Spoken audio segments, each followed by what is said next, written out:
Howdy, my name is Jason Curtin, and I'm the director here at Outdoor Adventures, and I'm here today at the indoor climbing facility to talk a little bit about cleaning the anchor.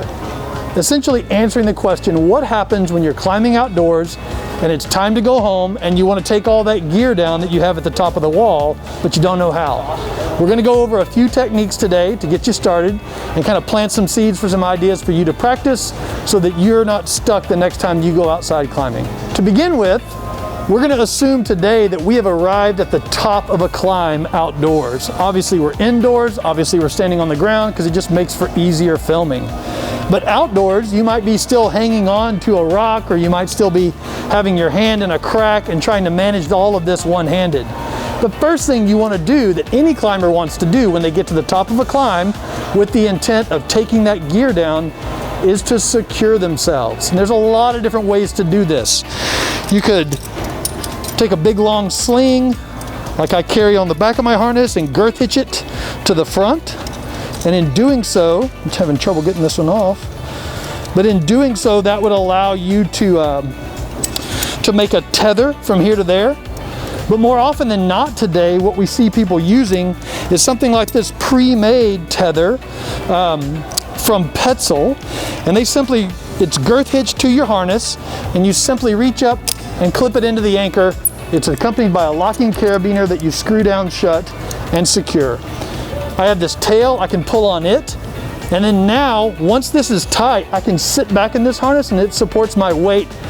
You do want to clip into a point that's independent of the anchor that your rope is running through, because what you don't want is to take that anchor down and then you're not attached to anything. So make sure that you attach to at least one point, if not two. If you're going to use one, you need to make sure that the gear you're using you trust completely. Because in this case, my personal attachment system is not redundant. It is the only thing that's going to be keeping me safe at some point during this. Now that we're safe, we can begin to think about what we need to do to take that anchor down. We'll cover that next. Okay, now that we've gotten to the top and we've secured ourselves, it's time to deconstruct this anchor. Now I've made an anchor here, a 2-bolt anchor with a cordelette using 4 carabiners and some 7mm cord tied into a loop. But you could have anchored into many different things. You could be anchored through a quad anchor or through the sliding X, which we've covered in previous videos.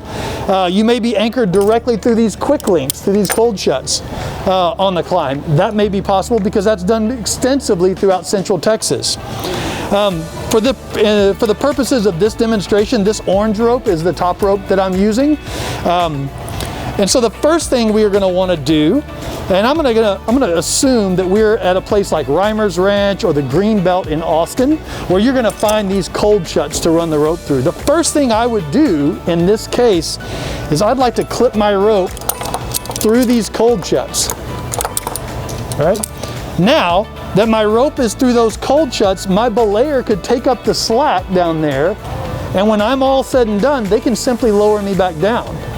Now there's going to be some cases where you don't want to do that. Instead, you want to rappel down the climb.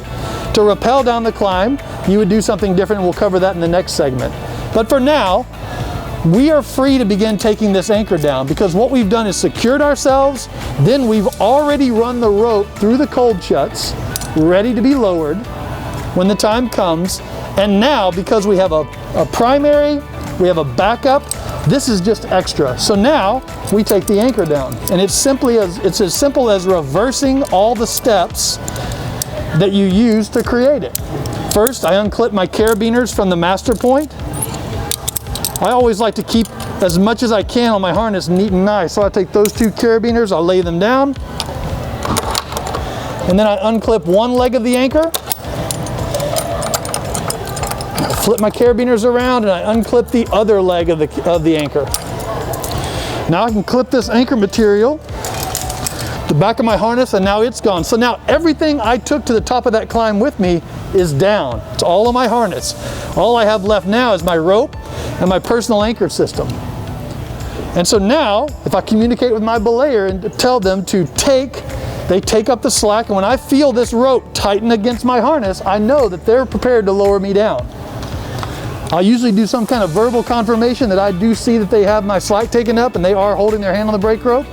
And when ready, I give myself some slack in my PAS, I undo that carabiner, and then my belayer lowers me down the climb.